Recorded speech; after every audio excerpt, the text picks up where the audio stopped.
স্বামী স্ত্রী ঝগড়া, এটা কি বাইরে যাওয়া উচিত? আসতে কইছেন। আমি কোনো ব্যক্তিকে ইন্ডিকেট করে এই কথাটা বলছি না।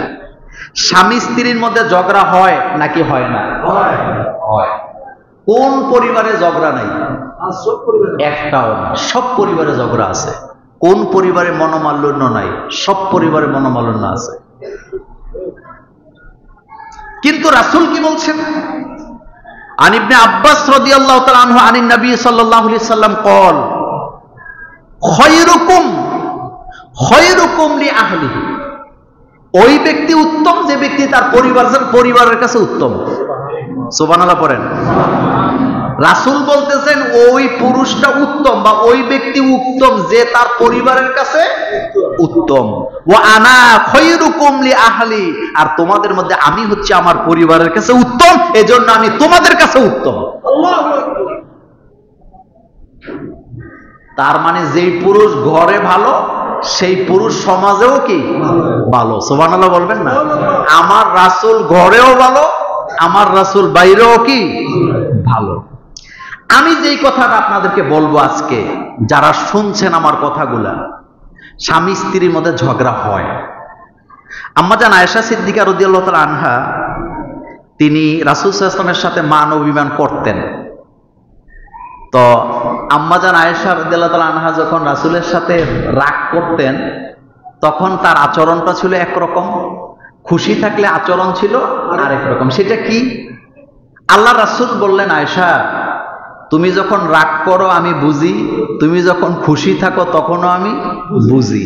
মা আয়েশা বললেন, রাসূল কিভাবে বুঝেন?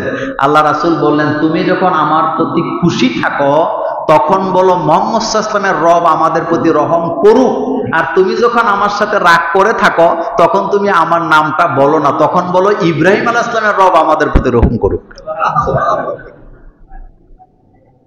দেখছেন? দেখছেন কি জিনিস? সুবহানাল্লাহ।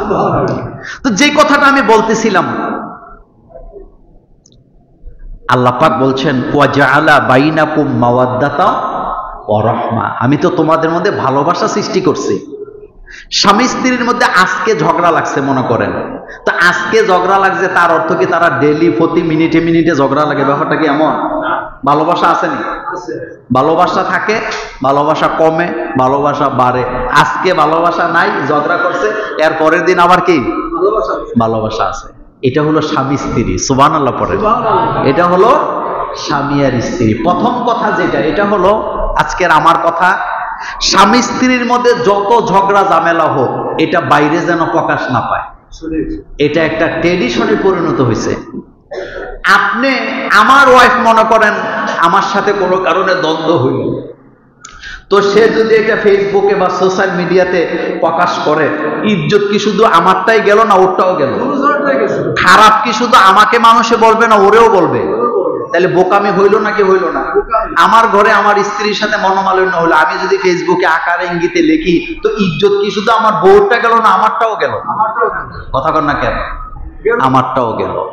আপনি আপনার স্ত্রীর সাথে ঝগড়া হইলে কোনোদিন আত্মীয় স্বজনকে জানাবেন না, এটা আরেকটা সবচেয়ে বড় বোকামি। কারণ স্বামী স্ত্রীর মধ্যে ঝগড়া হবে আবার মিলে যাবে, কিন্তু আপনি যে আত্মীয় স্বজনকে ফোন করে জানাচ্ছেন ওরা কিন্তু আপনাদের সমাধা করতে পারবে না, বরং উল্টা আরো মজা লইব। কথা কন না কেন? উল্টা কি নিবে? আর আপনাদেরকে কোনোদিন তারা সম্মান দিবেন। একটা কথা মনে রাখবেন, একটা মাত্র জায়গা স্বামী স্ত্রীর, এই জায়গার ঝগড়া পৃথিবীর কেউ থামাইতে পারে না। কারণ তারা থাকে সবসময় কাছাকাছি, তারা লাগবে তারা ছুটে যাবে, কিন্তু মাঝখান থেকে খালতো ভাই, মামতো ভাই, চাচতো ভাই, জেঠতো ভাই, চাচা, জেঠা, ভাই, বাবা, তাদের কোনো ক্ষমতা নাই স্বামী স্ত্রীর ঝগড়া মিটাবার। এই জায়গাটাতে মহব্বত ভালোবাসা তৈরি করছেন কে? আল্লাহ। এজন্য আল্লাহ এই দায়িত্বটা নিজে নিছে। আল্লাহ পাক বলছে ওয়া জাআলা বাইনাকুম মাওয়াদ্দাতা ওয়া রাহমা, আমি তোমাদের জন্য রহমত, মাওয়াদ্দা, ভালোবাসা, বুঝ পরামর্শ, বুঝাবুঝি, এটা সৃষ্টি করছেন কে? আল্লাহ। সুবহানাল্লাহ। স্বামী স্ত্রীর মধ্যে যে সেন্সর আল্লাহ লাগায় রাখছেন, পৃথিবীর কোন সেন্সর দিয়ে এটাকে মাপা যায় না। স্বামীর চোখের ইশারা স্ত্রী বুঝে, স্ত্রীর চোখের ইশারা স্বামী বুঝে। সুবহানাল্লাহ আসে না? আর এটা তৈরি করছেন কে? এটা নিয়ে আলাদা আরেকদিন একটা জুমা টোটাল একটা আলোচনা ইনশাল্লাহ হবে। সেজন্য স্বামী স্ত্রীর ঝগড়া নিয়ে আমাদের কোনো কথা নাই, আমরা যেন এইগুলো নিয়ে বাড়াবাড়ি না করি। স্বামী স্ত্রীর ঝগড়া সোশ্যাল মিডিয়াতে আসছে, আমি স্বামীরও পক্ষে থাকবো না, স্ত্রীরও পক্ষে থাকবো না। আমরা চাইবো সংসারটা যেন টিকে থাকে। আচ্ছা বলেন তো, একটা সংসার ভাঙা কঠিন না গড়া কঠিন? গড়া কঠিন।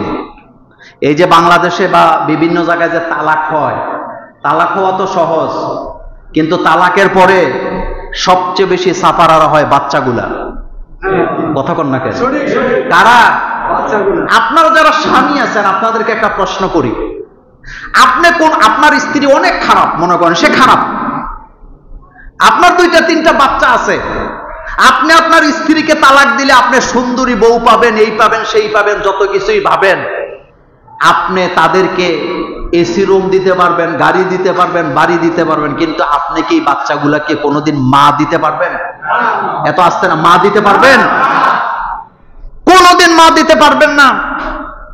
আমি একজন বাংলাদেশের মুসলিম ম্যারেজ রেজিস্টার হিসাবে আমি চাই না কখনো তালাক হোক।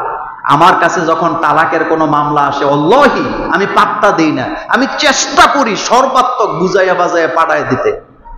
কারণ আজকে রাগারাগি করে তালাক দিতে আসছে, হতে পারে কালকে আবার মিলেও যেতে পারে। একটা সংসার কখনো ভাঙার চেষ্টা করবেন না। আরেকটা হলো স্বামী স্ত্রীর ঝগড়া নিয়ে আপনারা মজা নিয়েন না, এটা আপনাদের কাজ না। ঝগড়া লাগছে বুঝে নাই, আবার তারা মিলেও কি যাবে। কিন্তু আমি আপনি মাঝখান থেকে গুনাহ কেন কামাই করবো? আমি আপনি কেন আরেকজনের মেয়ের বিরুদ্ধে কথা বলবো, আরেকজনের ভাইয়ের বিরুদ্ধে কথা বলবো? আমি কেন তাদের মাঝখানে ঢুকবো? এখানে বাপ আমাদের এগুলি সাবজেক্ট না। আরেকটা হলো সমাজে হোক, পরিবারে হোক, আত্মীয় স্বজনে হোক, যদি সংসারে একটা ভেঙে যেতে চায়, আমাদের দায়িত্ব কি ভেঙে দেওয়া না জোড়া দেয়া? আমাদের দায়িত্ব কি তাদের বিরুদ্ধে লেখালেখি করা না তাদেরকে বুঝায় বাজে একসাথে রাখা?